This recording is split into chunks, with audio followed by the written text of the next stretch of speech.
जलसे में आने के वक्त पटना से हम निकले थे, असर का वक्त हुआ, एक छोटा सा गांव, मस्जिद नजर आई तो वहां चले गए। मुश्किल से उनके यहाँ 50-60 घर हैं, छोटा सा गांव, और गाड़ी भी अंदर जा नहीं सकती, पगडंडी पर चल करके मस्जिद के लिए जाना पड़ा। खेतियों में से गुजरते हुए मस्जिद के लिए गए। मैं क्यों बता रहा हूं, मस्जिद में गए, हम तो ये सोचते थे कौन इस गैर मारूफ इलाके में पहचानता है, लेकिन हर घर से लोग वहां पर आए और मुझसे मुसाफा करते हुए नारे लगाने लगे। छोटा सा गांव था। मैंने पूछा पहचानते हो? कहा आप पहचानते नहीं, रोज सुनते हैं आपको। अब जो नारे लग रहे थे, मुझे इस बात का ये नहीं है कि मुझे लोग पहचानते हैं।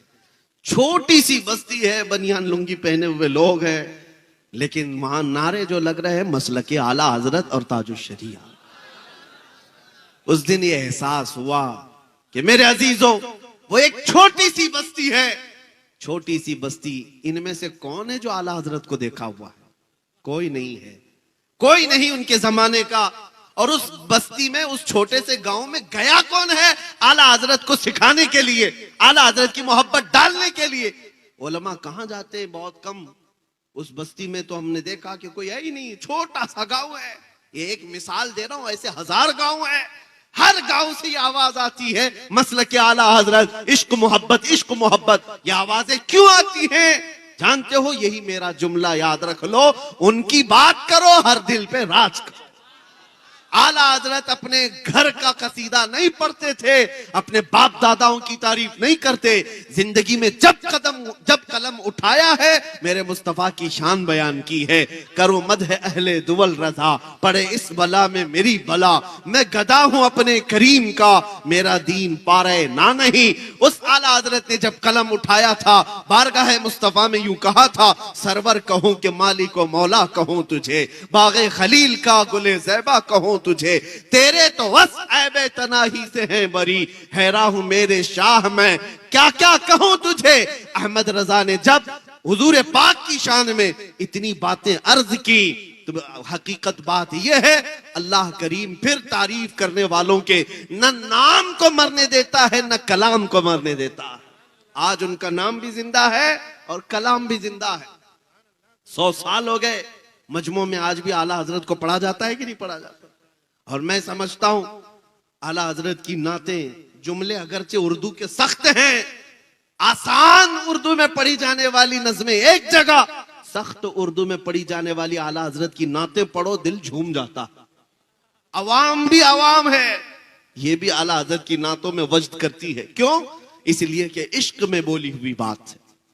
अब मैं आपको बताऊं, जालिम जिस कदर भी जुल्म कर ले और किसी का कत्ल कर ले, और वो ये समझ ले कि इस तरह से खत्म कर देंगे हम इस्लाम को, ये नामुमकिन सी बात है। मैं आज से कई साल पहले कहा था, जैसे न्यूजीलैंड में एक बार मस्जिद में घुस करके एक सन की आदमी, जिसके दिलो दिमाग पर सिर्फ इस्लाम की दुश्मनी बैठाई गई थी, बंदूक से मार करके 50 लोगों का कत्ल कर दिया। और उसने ये कहा था कि मुझे ये अहद किया हुआ हूं, या मुझे ये लगता है कि मैं इस्लाम को पूरी दुनिया से खत्म कर दूंगा। गया, जेल में बैठा रहा।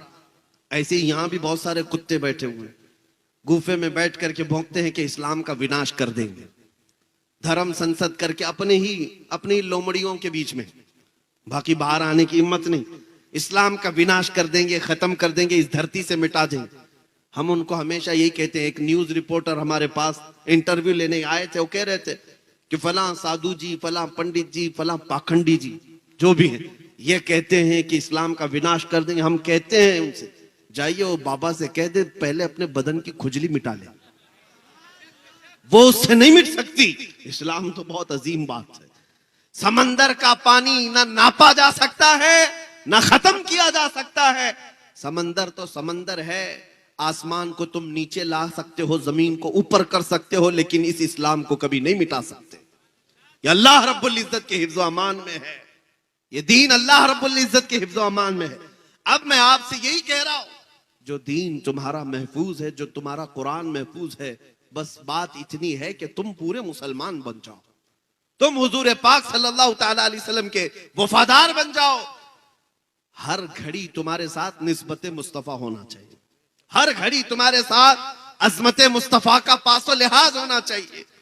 इसलिए मेरे अजीजों, जब तक तुम्हारे अंदर ये इनकलाब नहीं आए। एक मिसाल देकर के मैं आपको बताता हूं। आज दुनिया तुम्हें शराब पीते हुए देखकर ये नहीं कहती अब्दुल्ला का बेटा शराब पी रहा है। तुमको ताश के पत्ते खेलते हुए देख करके ये नहीं कहती अहमद का बेटा ताश के पत्ते खेल रहा था। ये तो बातें हो गई। दुनिया ये कहती है मोहम्मद अरबी का गुलाम शराब पी रहा है, मोहम्मद अरबी का गुलाम ताश के पत्ते खेलता है। दुनिया यही कहती है मुसलमान चोरी कर रहे हैं, मुसलमान धोखा दे रहे हैं। इस लफ्ज का एहतराम और पास और लिहाज तुम्हें कितना जरूरी है। तुम्हारे अखलाक सबसे बुलंद होने चाहिए। तुम इस धरती पर, इस जमीन पर खैर उम्मत बनाए गए हो, सबसे बेहतरीन उम्मत बनाए गए हो। तुम अगर दिन भर गाने सुनते हुए नाचते हुए गुजारोगे तो तुम्हारे दिलों में निफाक ही तो पैदा होगा। मुहद्दिसीन फरमाते हैं जो कसरत से गाने सुनता है वो मुनाफिकत की तरफ जाता है, उसके दिल में कुफ्र आने लगता है। और एक रिवायत ये है जो कसरत से गाने सुनता है वो जिना की तरफ जाता है। ये बेहयाइयां और बदकारियां यूं ही नहीं आती। मैं आपको क्यों कह रहा हूं ये गाने वगैरह सुनना छोड़ दो, तुम्हारे दिलों के अंदर सिर्फ निफाक और डर पैदा होता रहेगा। तुमको अगर सुन